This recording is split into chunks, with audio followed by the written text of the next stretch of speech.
ಸಾನ್ನಿಧ್ಯವನ್ನು ಒದಗಿಸಿರ್ತಕ್ಕಂಥ ಈ ಒಂದು 176ನೇ ಮಾಸಿಕ ಶಿವಾನುಭವ ಗೋಷ್ಠಿಯ ಸಾನ್ನಿಧ್ಯ ವಹಿಸಿರ್ತಕ್ಕಂಥ ಬಸವಾನಂದ ಮಹಾಸ್ವಾಮಿಗಳ ಪಾದಕ್ಕೆ ಕೊಡಮಟ್ಟು ಇಲ್ಲಿ ಬಂದಿರತಕ್ಕಂಥ ನಾವು ಕರೆಯಂದ್ರ ಮತ್ತು ಉಪಕುಲಪತಿಗಳ ಮಾತನ್ನು ಕೇಳಬೇಕಾಗಿತ್ತು.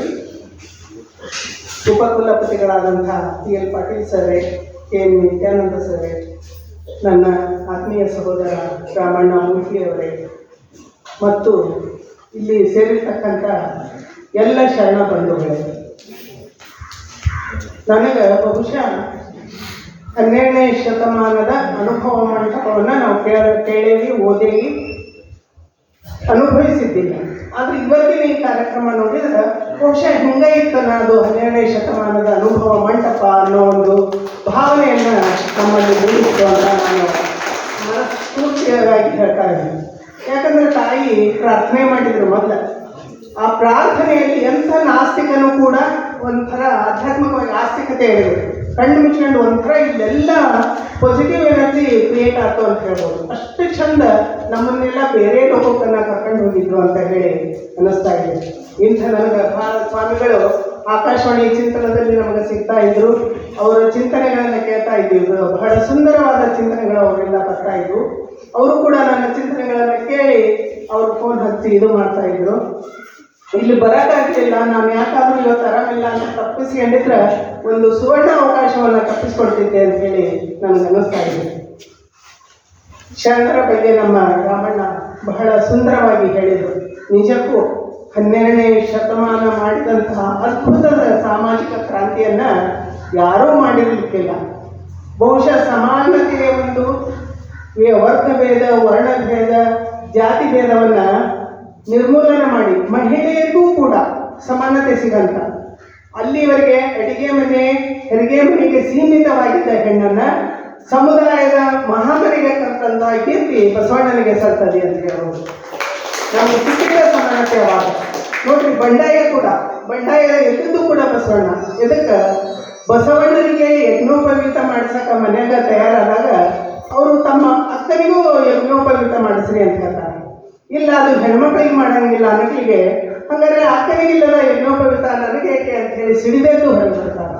ಬಂಡಾಯ ಅವಾಗ ಎದ್ದಿದ್ದು ಬಸವಣ್ಣ ಸಮಾನತೆಗಾಗಿ ಬಂಡಾಯ ಎದ್ರು. ಇದು ನಾವು ಜಾನಪದ ಇಷ್ಟತನ ರಮಣ ಹೇಳ, ಜಾನಪದ ಮಹಿಳೆಯರು ಕೂಡ ಮೊಟ್ಟ ಮೊದಲ ಬಂಡಾಯಗಾರ್ತಿಯರು. ಇವತ್ತು ಏನೂ ಕಲಿಯದೇ ಇದ್ರು ಕೂಡ ನಿರಕ್ಷರ ಕುಕ್ಷಿಗಳಾದ ಜಾನಪದ ಮಹಿಳೆಯರು ಇವತ್ತು ಯೂನಿವರ್ಸಿಟಿಗಳೇ ಇನ್ನೂ ಅಭ್ಯಾಸ ಮಾಡುವಂಥ ಒಂದು ಅದ್ಭುತವಾದ ಸಾಹಿತ್ಯವನ್ನು ಕೊಟ್ಟವ್ರು. ಒಂದು ಜಾನಪದ ಮಹಿಳೆ ಹೇಳ್ತಿರ್ತಾ, ದೇವ್ರ ಗುಡಿಗೆ ಹೋಗಿರ್ತಾಳ, ಪೂಜಾರಿ ಒಳಗೆ ಬಿಡಂಗಿಲ್ಲ. ಅವಾಗ ಹೇಳ್ತಾಳ, ದೇವರಿಗೆ ಬಂದೀನಿ ದಾರಿ ಬಿಡೋ ಪೂಜಾರಿ, ದೇವರಿಗೆ ಬಂದೀನಿ ದಾರಿ ಬಿಡೋ ಪೂಜಾರಿ, ದೇವರಿಗೂ ನನಗೂ ಒಳಮಾತು ನೀಂದೇನು ದಾರಿ ಬಿಡೋ ಪೂಜಾರಿ. ನೋಡ್ರಿ, ಅಲ್ಲಿ ಬಂಡಾಯ ಮಹಿಳೆ ಮೊಟ್ಟ ಮೊದಲು ಸಿಡಿದದ್ದು ಅಲ್ಲಿ ಮಹಿಳೆ ಬಂಡಾಯ ಎದ್ದದ್ದು. ಅದು ಅನಕ್ಷರಸ್ಥ ಮಹಿಳೆ. ನಾವೀಗ ಬಂಡಾಯ ಸಾಹಿತಿಗಳು ಅಂತ ಹೇಳ್ತಾ, ಸಮಾನತೆ ಅಂತ ಹೇಳ್ತಾ ನಾವೇನೇ ಹೇಳ್ತೀವಿ. ಆದ್ರೆ ಬಹುಶಃ ಪತಿಯೇ ಪರದೈವ ಅಂತ ತಿಳಿದಂಥ ಮಹಿಳೆಯರು, ಕೌಟುಂಬಿಕ ಚೌಕಟ್ಟಿನಲ್ಲಿ ಬಂದಿಯಾಗಿದ್ದ ಮಹಿಳೆಯನ್ನ ಪರದೈವವೇ ಪತಿ ಎಂದು ಅಕ್ಕ ಬಿಡುಗಡೆಯ ದಾರಿ ತೋರಿಸಿಲ್ಲ ನಮಗೆ. ಬಹುಶಃ ಅಕ್ಕ ಅಲೌಕಿಕ ಪ್ರೇಮಿ. ಅಕ್ಕ ಮಹಾದೇವಿ ಅಂತ ಶರಣೆ ಸಾಧ್ಯನೇ ಇಲ್ಲ. ಅವಳದೊಂದು ಅಲೌಕಿಕ ಪ್ರೇಮ ನೋಡ್ರಿ. ಒಂದು ವಚನ ಐತಿ, ಕಾಮವೇ ನಿಲ್ಲು ನಿಲ್ಲು, ಕ್ರೋಧವೇ ನಿಲ್ಲು ನಿಲ್ಲು, ಮತವೇ ನಿಲ್ಲು ನಿಲ್ಲು, ಮತ್ಸರವೇ ನಿಲ್ಲು ನಿಲ್ಲು, ಸಕಲ ಚರಾಚರವೇ ನಿಲ್ಲು ನಿಲ್ಲು, ಎನ್ನಿನಿಯ ಮಲ್ಲಿಕಾರ್ಜುನನಿಗೆ ಅವಸರದ ಓಲೆಯನ್ನು ಒಯ್ಯುತ್ತಿರುವೆ. ಅವಳ 12ನೇ ಶತಮಾನದ ಓಲೆಯನ್ನ ಇವತ್ತಿಗೂ ನಾವು 21ನೇ ಶತಮಾನದಲ್ಲಿ ಮಂತ್ರವಾಗಿ ಪಠಿಸ್ತಾ ಇದ್ದೇವೆ. ಆದರೆ ಈಗಿನ ಓಲೆಗಳು ಹೆಂಗಿರ್ತಾವೆ, ತಕ್ಷಣ ಡಿಲೀಟ್ ಆಗ್ತಿರ್ತಾವೆ. ಈಗಿನ ಓಲೆಗಳು ಡಿಲೀಟ್ ಮಾಡೋ ಓಲೆಗಳು. ಅಕ್ಕ ಅದ್ಭುತವಾದ ಒಂದು ದಾರಿ ಹಿಡಿದೋಗಿ ಪುರುಷರಿಗೂ ಕೂಡ ಸಾಧ್ಯ ಆಗದಂಥ ಒಂದು ವೈರಾಗ್ಯದ ನಿಧಿಯಾಗಿ ನಿಂತಾಗಿದೆ. ಆ ಕಾಲಘಟ್ಟದಲ್ಲಿ ಅವಳು ಎಷ್ಟು ಎದುರಿಸಿರ್ಬೋದು. ಈಗ ಮಹಿಳೆಯರಿಗೆ ಸಾಕಷ್ಟು ಸಮಾನತೆ ಸಿಕ್ಕತಿ, ಸಾಕಷ್ಟು ಅವಕಾಶಗಳು ಸಿಕ್ಕತಿ. ಸಬಲೀಕರಣದಲ್ಲಿ ಹಾದಿಯಲ್ಲಿ ನಾವೆಲ್ಲ ಅಂತರಿಕ್ಷದಲ್ಲಿ ಹಾರಾಡೇವಿ, ವೈಜ್ಞಾನಿಕ ಲೋಕದಲ್ಲಿ ರಾಕೆಟ್ನಲ್ಲಿ ಇದು ಮಾಡೇವಿ, ಪ್ರತಿಯೊಂದು ಕ್ಷೇತ್ರದಲ್ಲಿ ವೈದ್ಯಕೀಯ ಕ್ಷೇತ್ರ ಇರ್ಬೋದು, ಶೈಕ್ಷಣಿಕ ಕ್ಷೇತ್ರ ಇರ್ಬೋದು, ಸಾಹಿತ್ಯ ಕ್ಷೇತ್ರ ಎಲ್ಲದರಲ್ಲಿ ಇಟ್ಟವಿ. ಮಣ್ಣಿನ ಜನ್ಮವ ಹೆಣ್ಣು ಮಾಡಲಿ ಬೇಕ, ಅಂದದಲ್ಲಾಗಿ ಸುಣ್ಣದಲ್ಲಾಗಿ ಸುಡಬೇಕ, ಈ ಜನ್ಮ ಮಣ್ಣಲ್ಲಿ ಮಣ್ಣಾಗಿ ಇಡಬೇಕ ಅಂತ ಹೇಳಿದ ಜಾನಪದ ಮಹಿಳೆಯ ನೋವಿನ ಧ್ವನಿಯಿಂದ ಇವತ್ತು ನಾವು ಅಂತಿಂತ ಹೆಣ್ಣು ನಾನಲ್ಲ, ನನ್ನಂತ ಹೆಣ್ಣು ಯಾರಿಲ್ಲ ಅಂತ ದಿಟ್ಟ ಧ್ವನಿಗೆ ಕಾಲಿಟ್ಟರೂ ಕೂಡ ಇವತ್ತು ದಿನಾಲು ಪ್ರತಿದಿನ ಹೆಣ್ಣಿನ ಮೇಲೆ ಆಗ್ತಿರುವಂಥ ಶೋಷಣೆ ಇಲ್ಲದ ಪತ್ರಿಕೆಗಳನ್ನು ಒಂದು ದಿವಸನೂ ಕೂಡ ನಾವು ಓದಕ್ಕೆ ಸಾಧ್ಯ ಆಗಿಲ್ಲ. ಯಾಕೆ ನಾವು ವಿಚಾರ ಮಾಡಬೇಕಾಗಿತ್ತು, ಮಹಿಳೆಯರು ನಮ್ಮ ಮೇಲೆ ಬಹಳ ಜವಾಬ್ದಾರಿ ಇದೆ. ದಿನಂಪ್ರತಿ ವಿಕೃತಿಯನ್ನು ನಾವು ನೋಡ್ತಾ ಇದ್ದೇವೆ, ಜಾತಿಯ ಕೊಳಚೆಯಲ್ಲಿ ಸಿಕ್ಕು ಸಾಯ್ತಾ ಇದ್ದೇವೆ. ಇದೆಲ್ಲ ಹೋಗಿ ಅಣ್ಣ ಕಟ್ಟಿದ್ದು ಸಮ ಸಮಾಜ. ಅವನು ಕಂಡ ಕನಸು ಸಮ ಸಮಾಜದ್ದು. ಹೆಣ್ಣು ಗಂಡು ಬೇರೆ ಇಲ್ಲ, ಹೆಣ್ಣು ಮಾಯ ಇಲ್ಲ, ಹೊಣ್ಣು ಮಾಯ ಇಲ್ಲ ಅಂತ ಹೇಳಿದರು. ಹೆಣ್ಣಿನೊಳಗೊಂದು ಗಂಡು ಸಂವೇದನೆ ಇರ್ತತಿ, ಗಂಡಿನೊಳಗೊಂದು ಹೆಣ್ಣು ಸಂವೇದನೆ ಇರ್ತತಿ. ಇದು ಭೌತಿಕ ದೇಹದ ಒಂದು ಬದಲಾವಣೆಯ ಹೊತ್ತು ಆ ಮಾನಸಿಕ ಸ್ಥಿತಿ ಹೆಣ್ಣು ಗಂಡಿಗೆ ಬೇರೆ ಬೇರೆ ಅಲ್ಲ ಅನ್ನೋದನ್ನು ಅಣ್ಣ ಹೇಳ್ಕೊಟ್ಟ. ಸಮಾನತೆಗೆ ಸಾರ್ಗ. ಇವತ್ತು ನಾವು ರಾಮರಾಜ್ಯ ಕಟ್ಟಬೇಕು ಅಂತ ಹೇಳ್ತಾ ಇರೋರಿಗೆ ನಂದೊಂದು ಮಾತು, ನೀವು ತಾಕತ್ತಿದ್ರೆ ಕಲ್ಯಾಣ ರಾಜ್ಯ ಕಟ್ಟರಿ, ರಾಮರಾಜ್ಯ ಬೇಡ ನಮಗ ಅಂತೇಳಿ. ಕಲ್ಯಾಣ ರಾಜ್ಯದಲ್ಲಿ ಎಲ್ಲವೂ ಇತ್ತು. ಮಹಿಳೆಯರಿಗೆ ಸಮಾನತೆ ಸಿಕ್ಕದ್ದರಿಂದಾಗಿಯೇ 33 ವಚನಕಾರ್ತಿಯರು ವಚನಗಳನ್ನು ರಚಿಸಲು ಸಾಧ್ಯವಾಯಿತು. ಅಲ್ಲಿವರೆಗೆ ಕೇವಲ ಪಂಡಿತರ ಪಾಲಾಗಿದ್ದಂತಹ ಒಂದು ಸಾಹಿತ್ಯ, ಶಿಷ್ಟರ ಸಾಹಿತ್ಯ ಜನಸಾಮಾನ್ಯರನ್ನು ಕೂಡ, ಯಾಕಂದ್ರೆ ವಚನಗಳನ್ನು ನೋಡ್ರಿ ಎಷ್ಟು ಸರಳ ಸುಂದರವಾದ ಶಬ್ದಾಡಂಬರನೇ ಇಲ್ಲ.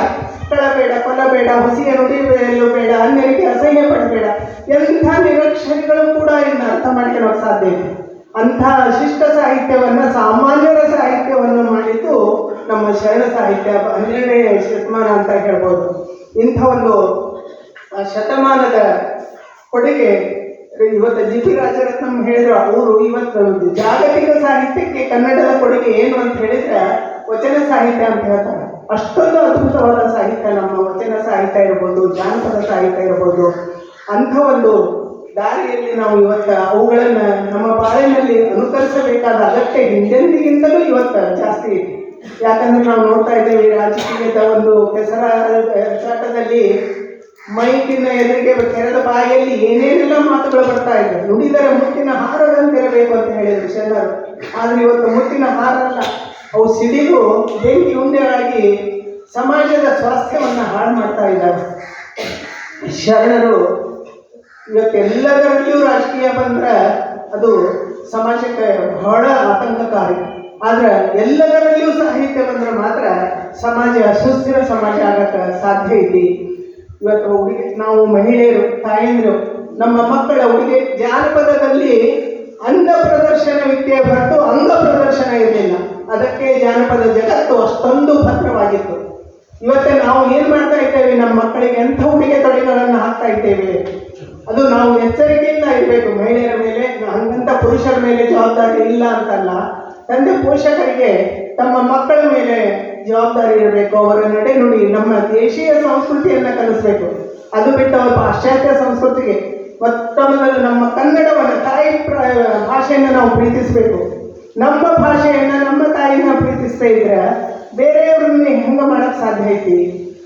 ನಿನ್ನ ಸಂಸ್ಕೃತಿಯಲ್ಲಿ ಜೀವಿಸು, ಪರರ ಸಂಸ್ಕೃತಿಯನ್ನು ಪ್ರೀತಿಸು, ಬೇಡ ಅನ್ನಂಗಿಲ್ಲ ನಾವು. ಆದರೆ ನಮ್ಮ ಜೀವನ, ನಮ್ಮ ಸಂಸ್ಕೃತಿ ಕನ್ನಡ, ನಮ್ಮ ತಾಯಿ ಭಾಷೆ ಆಗಬೇಕು. ನಮ್ಮ ತಾಯ್ತನ ಕನ್ನಡದಲ್ಲಿರಬೇಕು. ಬೆಳಗ್ಗೆ ಎದ್ದ ತಕ್ಷಣ ಮಕ್ಕಳು ಶುರುವಾಗದ ಇಂಗ್ಲೀಷ್ನಿಂದ. ತೂತು, ಬ್ರಷು, ಪೇಸ್ಟು, ಟಿಫನ್ನು, ಬ್ರೇಕ್ಫಾಸ್ಟು, ಸ್ಕೂಲು, ಇವೆಲ್ಲ ಜ್ಞಾನಕ್ಕಾಗಿ ಇರಲಿಲ್ಲ, ಬೇಡ ಅಂತ ಹೇಳಲ್ಲ, ಇಂಗ್ಲೀಷ್ ವಿರೋಧಿ ಅಲ್ಲ. ಆದರೆ ಮನೆಯಲ್ಲಿ ನಾವು ತಾಯಿಯಂದಿರು ಬೆಳಿಗ್ಗೆ ಎದ್ದ ತಕ್ಷಣ ತಿಂಡಿ ತಿನ್ನು, ಹತ್ತಿಕ್ಕು, ಜಳಕ ಸ್ನಾನ ಮಾಡು, ಇಂಥ ಎಲ್ಲ ಕನ್ನಡ ಶಬ್ದವನ್ನು ನೀವು ಬಳಸದೆ ಹೋದ್ರೆ ಬಹುಶಃ ಮುಂದೆ ನಮ್ಮ ಕನ್ನಡವನ್ನು ನಾವು, ಕನ್ನಡ ನೆಲದಲ್ಲೇ ನಾವು ಕನ್ನಡಕ್ಕೆ ಒಂದು ದುರಂತವನ್ನು ಕಾಣಬೇಕಾಗ್ತದೆ. ನಾವು ಮೆಚ್ಚಿದ ಇಲ್ಲಿ ನಾವು ಕೃಷಿಸಿದ ಬಗ್ಗೆ ಹೇಳಿದರು, ಸಾವಯವ ಕೃಷಿ ಬಗ್ಗೆ. ನಿಜಕ್ಕೂ ನಾವು ಬಹುಶಃ ನಾವು ಸಣ್ಣವರಿದ್ದಾಗೆಲ್ಲ ಸಗಣಿ ಗೊಬ್ಬರದಿಂದ ಉಂಡು ಬೆಳೆದವ್ರು ನಾವು. ಅದಕ್ಕೆ ಇಷ್ಟ ಆದರೂ ಬೆಟ್ಟಿ, ಏನೇ ಬಂದರೂ ಇಷ್ಟ ಆದರೂ ಬೆಟ್ಟಿ ಅದನ್ನು ನಮ್ಮ ಮುಂದಿನ ಸಂತತಿ ನೆನೆಸ್ಕೊಂಡ್ರೆ ಭಯ ಅನಿಸ್ತತಿ. ಅವರು ಪೂರ ರಾಸಾಯನಿಕ ಗೊಬ್ಬರವನ್ನು ತಿಂದು ಬೆಳೆದಾಗ ದಿನಂಪ್ರತಿ ಸ್ಲೋ ಪಾಯ್ಸನ್ ಅನ್ನು ತಿಂತಾ ಇದ್ದಾರೆ ಅವರು. ಅವರ ದೇಹದಲ್ಲಿ ದಿನಂಪ್ರತಿ ಸ್ಲೋ ಪಾಯ್ಸನ್ ಅಂತ ಹೇಳ್ಬೋದು. ನಮ್ಮ ಮುಂದಿನ ಮಕ್ಕಳ ಭವಿಷ್ಯ ನಾವು ಇದು ಬೆಳಕಾಗಬೇಕು ಅಂತ ಹೇಳಿದ್ರೆ ಸಾವಯವ ಕೃಷಿ ಪದ್ಧತಿಯನ್ನು ದಯವಿಟ್ಟು ಎಲ್ಲ ರೈತರು ಅಳವಡಿಸ್ಕೊಳ್ಬೇಕು. ಅದನ್ನು ಅಳವಡಿಸ್ಕೊಂಡ್ರೆ ನಿಮ್ಮ ಮನೆಗೆ ಬೇಕಾದ ಅಕ್ಕಡಿ ಕಾಳುಗಳನ್ನು ನಿಮ್ಮ ಇದನ್ನು ನೀವು ಬೆಳೆಕೊಂಡ್ರೆ ಮತ್ತೊಬ್ಬರ ಮುಂದೆ ಕೈಗೊಡ್ಡ ಅವಶ್ಯಕತೆ ಏನೋ ಬರಲ್ಲ, ಆತ್ಮಹತ್ಯೆ ಮಾಡಿಕೊಳ್ಳೋ ಅವಶ್ಯಕತೆಯೂ ಬರಲಿಲ್ಲ. ನೋಡ್ರಿ, ಇವತ್ತು ಎಷ್ಟೋ ರೈತರು ಆತ್ಮಹತ್ಯೆ ಮಾಡಿಕೊಂಡ್ರು ಒಬ್ಬ ರೈತ ಮಹಿಳೆಯನ್ನು ಆತ್ಮಹತ್ಯೆ ಮಾಡಿಕೊಂಡಿಲ್ಲ. ಮಹಿಳೆಯರಲ್ಲಿ ಅಷ್ಟೊಂದು ಗಟ್ಟಿತನ ಐತಿ, ಬಂದ ಸವಾಲುಗಳನ್ನು ಎದುರಿಸುವ ತಾಕತ್ತೈತಿ. ವುಮೆನ್ಸ್ ಅಂದ್ರೆ O+M ಅಂತ ಮನುಷ್ಯನಿಗಿಂತ ದುಪ್ಪಟ್ಟು ಶಕ್ತಿ ಅವಳಲ್ಲಿ ಐತಿ, ತಾಳ್ಮೆ ಐತಿ, ಸಹನೆ ಐತಿ. ಭೂತಾಯಿಗೆ ಹೋಲಿಸ್ತಾರ, ಅದಕ್ಕೆ ಎಲ್ಲ ನದಿಗಳನ್ನು ತಾಯಿ ಹೆಣ್ಣಿಗೆ ಹೋಲಿಸ್ಯಾರ. ಆದ್ರೆ ನೋಡ್ರಿ, ಪುರುಷರು ಎಷ್ಟು ಜನರು ಸಮುದ್ರ ಮಾತ್ರ ಸಮುದ್ರ ರಾಜ ಅಂತ ಕರ್ತಾರೆ. ಎಲ್ಲ ನದಿಗಳು ಹೋಗಿ ಸಮುದ್ರ ಸೇರೋದು ಅದು ರಾಜ, ನಾವೆಲ್ಲ ಉಳಿದ ನದಿಗಳು ಹೆಣ್ಣು. ಅದು ಹಿಂದಿನ ಕಾಲದ ಒಂದು ಪುರುಷ ಪ್ರಧಾನ ಸಮಾಜದಲ್ಲಿ ಬೆಳೆದು ಬಂದಂತಹ ಸಂಸ್ಕೃತಿ. ಇವತ್ತ ಕಾಲ ಬದಲಾಗಿದೆ, ಸಾಕಷ್ಟು ಸಮಾನತೆ ನಮ್ಗೆ ಸಿಕ್ಕಿದ್ರು ಕೂಡ ಹೆಸರಿಗಷ್ಟೇ 33% ಅದು ಕಡತದಲ್ಲಿ ಅಡಕವಾಗಿ ಕೊಡ್ತೈತಿ. ಅದಕ್ಕೆ ನಾವು ಸಮಾನತೆಗಾಗಿ ಹೋರಾಡೋದಕ್ಕಿಂತ ಮೊದಲು ನಮ್ಮ ಸಾಮರ್ಥ್ಯವನ್ನು ನಾವು ತೋರಿಸ್ಕೊಟ್ರೆ ಬಹುಶಃ ಅದು ತಾನಾಗಿ ನಮ್ಮ ಹತ್ರ ಬರ್ತೈತಿ ಅಂತ ಹೇಳಿ ನನ್ನ ಒಂದು ವೈಯಕ್ತಿಕ ಅಭಿಪ್ರಾಯ. ಅದಕ್ಕಾಗಿ ಇವತ್ತು ಸ್ವಾತಂತ್ರ್ಯವನ್ನು ಬಹುಶಃ ಮಹಿಳೆಯರು ಆರ್ಥಿಕವಾಗಿ ಬಹಳ ಸ್ವಾವಲಂಬಿಗಳಾಗ್ಯಾರೆ. ಇವತ್ತು ಎಲ್ಲ ಕ್ಷೇತ್ರದಲ್ಲಿ ಹೊರಗೆ ದುಡಿತಾ ಇದ್ದಾರೆ, ಮನೆಯಲ್ಲಿ ದುಡಿತಾ ಇದ್ದಾರೆ. ಆ ಆರ್ಥಿಕ ಸ್ವಾತಂತ್ರ್ಯ ಒಂಥರ ಅಹಮ್ಮನ್ನು ಕೂಡ ಸ್ವಲ್ಪ ಮಟ್ಟಿಗೆ ಕೊಟ್ಟಿದೆ ಏನೋ ಅಂತ. ಅದಕ್ಕೆ ಇವತ್ತು ನೋಡಿ, ನಾವೆಲ್ಲ ಎಷ್ಟು ಕಷ್ಟಪಟ್ಟರು ನಮ್ಮ ದಾಂಪತ್ಯ ಜೀವನವನ್ನು ಬದುಕನ್ನು 4 ಗೋಡೆ ಒಳಗೆ ಏನೇ ಬಂದರೂ ನುಂಗಿಕೊಂಡು ಒಂದು ಗೌರವದ ಬದುಕನ್ನು ಬದುಕಿದ್ವಿ. ಆದರೆ ಇವತ್ತು ದಾಂಪತ್ಯ ಅನ್ನೋದು ವಿಚ್ಛೇದನದ ಕಡೆಗೆ ಒಂದು ಮುಖ ಮಾಡಿ ಹೊರಟು ಬಿಟ್ಟೈತಿ.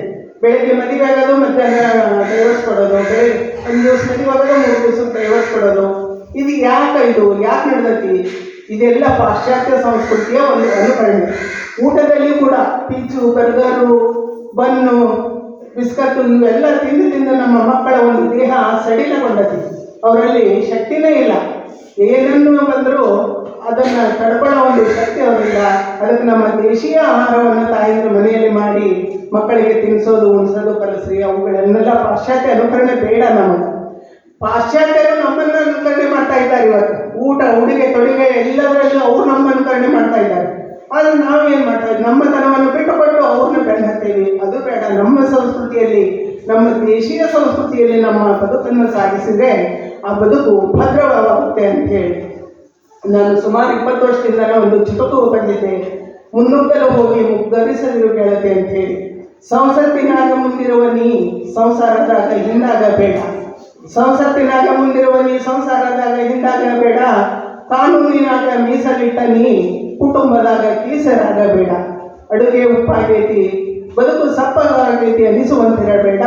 ಹುರುಳಿಲ್ಲದ ಕೀರ್ತಿಗಿಂತ ತಿರುಳಿಲ್ಲ ಪ್ರೀತಿ ಲೇಸ ಗೆಳತಿ. ಮುನ್ನುಗ್ಗಲು ಹೋಗಿ ಮುಗ್ಗರಿಸದಿರು ಅಂತೇಳಿ. ಹಂಗಂತ ನಾನು ಸ್ತ್ರೀ ವಿರೋಧಿ ಅಂತ ಕೆಲವರು ಭಾವಿಸ್ಬೋದು. ಸ್ತ್ರೀ ವಿರೋಧಿ ಅಲ್ಲ. ನಾನು ಒಬ್ಬ ಸ್ತ್ರೀಯಾಗಿ ಸ್ತ್ರೀ ಪರವಾಗಿ ಧ್ವನಿ ಎತ್ತುವವಳು. ನಮ್ಮ ಜಿಲ್ಲೆಯಲ್ಲಿ ರಾಮಣ್ಣ ಗೊತ್ತೈತಿ, ಏನೇ ಒಂದು ಅನ್ಯಾಯ ಆದಾಗಲೂ ನಾವು ಧ್ವನಿ ಎತ್ತಿ ಸ್ತ್ರೀಯರಿಗಾಗಿ ಹೋರಾಟ ಮಾಡ್ತೇವೆ. ಅದಕ್ಕೆ ಜಯನೂ ಕೂಡ ಸಿಕ್ಕತ್ತೆ. ಮರಣದಂಡನೆ ಕೂಡ ಆಗಿದೆ. ಒಬ್ಬ ಮಹಿಳೆ ಮೇಲೆ ದೌರ್ಜನ್ಯ ನಡೆದಿದ್ದು ನಾವು ಹೋರಾಟ ಮಾಡಿದಾಗ ಮರಣದಂಡನೆ ಕೂಡ ಆಯಿತು. ಅದು ಒಂದು ನಮ್ಮ ಹೋರಾಟಕ್ಕೆ ಸಿಕ್ಕ ಜಯ ಅಂತ ನಾನು ಭಾವಿಸ್ತೇನೆ. ಮಹಿಳೆಯರ ಕುರಿತು ನಾನು ಅನೇಕ ಗ್ರಂಥಗಳನ್ನು ರಚಿಸೇನೆ. ಬಹುಶಃ 26 ಕೃತಿಗಳು ಈಗಾಗಲೇ ಆಗಿವೆ. ಒಂದು ಮಹದೇವ್ ಮಹಿಳಾ ಸ್ವಾತಂತ್ರ್ಯ ಹೋರಾಟಗಾರ, ಬಹುಶಃ ಗಾಂಧೀಜಿ ಜೊತೆಯಲ್ಲಿ ಉಪ್ಪಿನ ಸತ್ಯಾಗ್ರಹದಲ್ಲಿ ಭಾಗವಹಿಸಿದ ಏಕೈಕ ಕನ್ನಡಿಗ ಮಹದೇವ್ ಮಹಿಳಾ. ಅದೇ ಕರ್ನಾಟಕ ಅವರೊಬ್ಬರೇ ಭಾಗವಹಿಸಿದ್ದು ಉಪ್ಪಿನ ಸತ್ಯಾಗ್ರಹದಲ್ಲಿ. ಕರ್ನಾಟಕದ ಗಾಂಧಿ ಅಂತಾನೆ ಹೇಳ್ತಿದ್ರು. ಅವರು ನಮ್ಮ ಬೆಳಗ್ಗೆ ತಾಲೂಕು ಮೊಟೇಬೆನ್ನೂರವರು. ಅವರ ಹೆಂಡತಿ ಸಿದ್ದಮ್ಮ 2 ವರ್ಷ ಸಾಬರಮತಿಯಲ್ಲಿದ್ದು 6 ತಿಂಗಳ ಅಂತಃ ಜೈಲಲ್ಲಿ ಕಸ್ತೂರ್ಬಾ ಜೊತೆಗಿದ್ದು. ಅಂಥವರನ್ನ ನಮ್ಮ ಚರಿತ್ರೆ ಮುಚ್ಚಾಕ್ಬಿಟ್ಟಿತ್ತು. ಯಾಕಂದ್ರೆ ಹೆಣ್ಮಕ್ಕಳು ಅಂದ್ರೆ ಒಂಥರ ಒತ್ತುವರಿ ಆಗ್ತಾನೆ ಇರ್ತದೆ. ಅದನ್ನು ನಾನು ಕೆದಕಿ ತೆಗೆದೆ. ಸಾಬರಮತಿ ಆಶ್ರಮಕ್ಕೆ ಹೋದೆ, ಅಹಮದಾಬಾದ್ ಜೈಲ್ ಎಲ್ಲ ರೆಕಾರ್ಡು ತಂದೆ. ಅವರು ಬ್ಯಾಡಗಿ MLA ಆಗಿದ್ರು, ಹಾವೇರಿ MLA ಆಗಿದ್ರು. ವಿಧಾನಸೌಧದಲ್ಲಿ ಅವರು ಕೇಳಿದ ಪ್ರಶ್ನೆಗಳು ಎಲ್ಲವನ್ನೂ ತೆಗೆದು 2 ವರ್ಷದ PhD ಸಿಕ್ತಿತ್ತು. ಜಾನ್ಪದ ಯೂನಿವರ್ಸಿಟಿ ಅವ್ರು ಭಾಳ ಹೇಳಿದ್ರು, ನನಗೆ PhD ಬೇಕಾಗಿಲ್ಲ, ಆ ವಿಷಯ ಮೊದಲು ಜನರಿಗೆ ಮುಟ್ಟಿಸ್ಬೇಕಾಗೈತಿ ಅಂತ ಹೇಳಿ ಹೋರಾಟದ ಒಂದು ನೋಟ ಅನ್ನೋ ಕೃತಿಯನ್ನು ಬರೆದೆ. ಅದು ಚಲನಚಿತ್ರ ಕೂಡ ಆಯಿತು. ಕನ್ನಡದ ಹುಲಿ ಮೈಲಾರ್ ಮಹದೇವ್ ಅಂತ ಹೇಳಿ ಅವರ ತಾಯಿ ಪಾತ್ರನೂ ಕೂಡ ನಾ ಮಾಡಿದ್ದೆ. ಅದು ಹಿಂದಿಗೆ ಅನುವಾದ ಆಯಿತು. ಲೀಲಾ ಕಲ್ಕೊಟ್ಟು ಹಿಂದಿಗೆ ಅನುವಾದ ಮಾಡಿದ್ರು. ಮುಂದೆ ಅದನ್ನ ಇವರು ನಮ್ಮ ಬೆಳಗಾವಿಯ ರೈಲ್ವೆ ಸಚಿವರಿದ್ರು ಸುರೇಶ್ ಅಂಗಡಿ ಅವರು, ಅವ್ರಿಗೆ ನಾವು ಒಂದ್ಸಲ ಹೋದಾಗ ಅದನ್ನು ಕೊಟ್ಟಿದ್ವಿ ಹಿಂದಿಗೆ ಇದು ಬುಕ್ಕ. ಅವರು ಮೋದಿ ಅವರಿಗೆ ಕೊಟ್ಟು ಅದು ಅವ್ರಿಗೆ ತಲುಪಿ ಕೊನೆಗೆ ಇವತ್ತು ಹಾವೇರಿ ರೈಲ್ವೆ ಸ್ಟೇಷನ್ಗೆ ಮಹದೇವ್ ಮೈಲಾರ್ ರೈಲ್ವೆ ಸ್ಟೇಷನ್ ಅಂತ ಹೆಸರಿಟ್ಟ. ಸಾಕು ನಾವು ಮಾಡುವ ಕೆಲಸ ನಮ್ಮನ್ನೆಲ್ಲದ ಚೇತನಗಳನ್ನು ನಾವು ಹುಡುಕಿ ತೆಗಿಬೇಕು. ಮಹದೇವ್ ಬಣಕಾರ್ ಕೂಡ ನಮ್ಮ ಮುಟೆಬೆನ್ನೂರಿನವರು, ಅದ್ಭುತ ಸಾಹಿತಿ. ಅವರಂತ ಆಂಗ್ಲರ ಆಡಳಿತದಲ್ಲಿ ಕನ್ನಡ ಬರೆದವರು. ಬಹುಶಃ ಅವರು ಯಾವ ಪರಿ ಕೆಲಸ ಮಾಡಿದ್ರು. ನಮ್ಮ ತಂದೆಯ ಗೆಳೆಯರ ಅವರು ಬಹುಶಃ ನನ್ನ ಸಾರ್ವಜನಿಕ ಕ್ಷೇತ್ರಕ್ಕೆ ಎಳತಂದವರೇ ಅವರು ಮಹದೇವ್ ಬಣಕಾರ್. ಅವರು ಡಾಕ್ಟರೇಟ್ ಕುವೆಂಪು ವಿಶ್ವವಿದ್ಯಾಲಯ ಡಾಕ್ಟರೇಟ್ ಕೊಡಕ ಸೈ ಮಾಡಕ ಇವ್ರಿಗೆ ರಾಜ್ಯಪಾಲರಿಗೆ ಕಳಿಸಿದಾಗ ರಾಜ್ಯಪಾಲರು ಏನು ಅನ್ಸದೆಯೋ ನೀನು ಅಂತ ರಾಜಕಾರಣಿಗಳಿಗೆಲ್ಲ ಇದು ಡಾಕ್ಟರೇಟ್ ಕೊಡ್ತಾರೆ ನಾನು ಹೇಳ್ರಿ ಅಂತ ಪೇಜ್ ಕಳಿಸಿದ್ರು.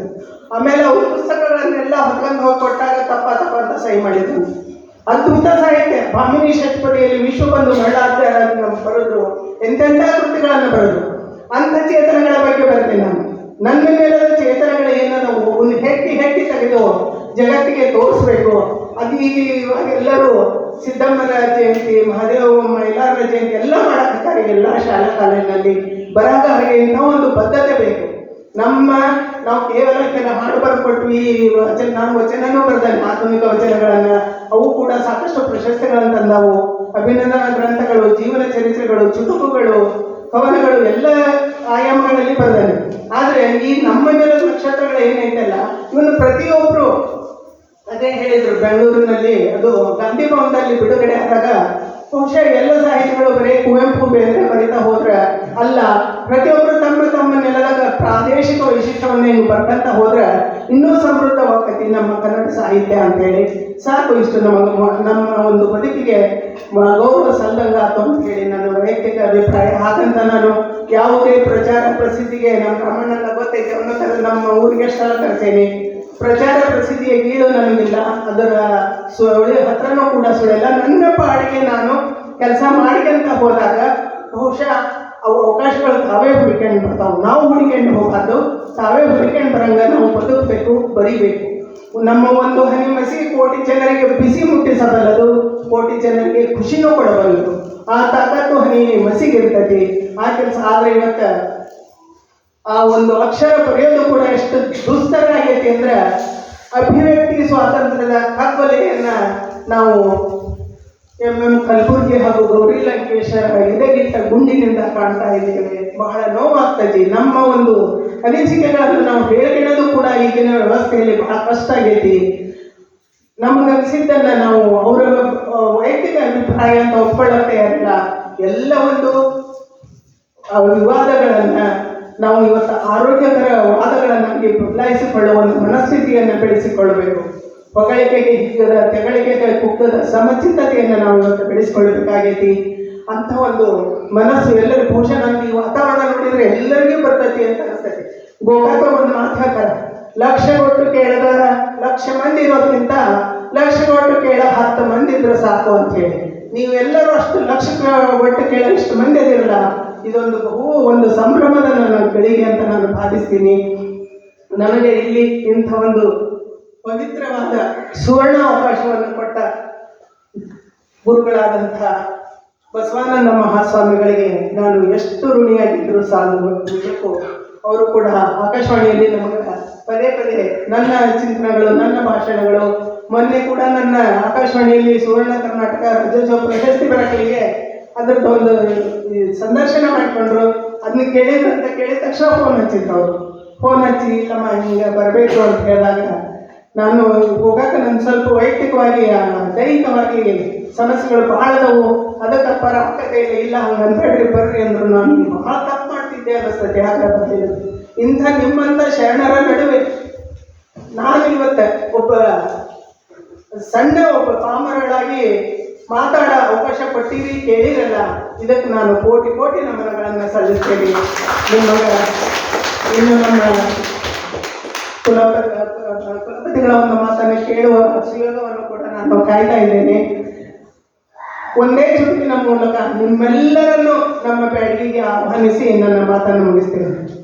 ಕೆಂಪಾದ ನೀಳಾದ ಬಳುಕುವ ಬೆಳಗಿ, ಕೆಂಪಾದ ನೀಳಾದ ಬಳುಕುವ ಬೆಳಗಿ, ಇವಳು ನನ್ನೂರ ಹುಡುಗಿ, ಇವಳಿಲ್ಲದೆ ರುಚಿ ಇಲ್ಲ ಊಟದ ಅಡುಗೆ, ಬಲುಘಾಟಿ ಸದಾ ಸಿಡುಕಿ, ಈ ಹುಡುಗಿಯ ನೋಡಬೇಕೆ, ಬನ್ನಿ ನನ್ನೂರು ಬ್ಯಾಡಗಿ, ಬನ್ನಿ ನನ್ನೂರು ಬ್ಯಾಡಗಿ.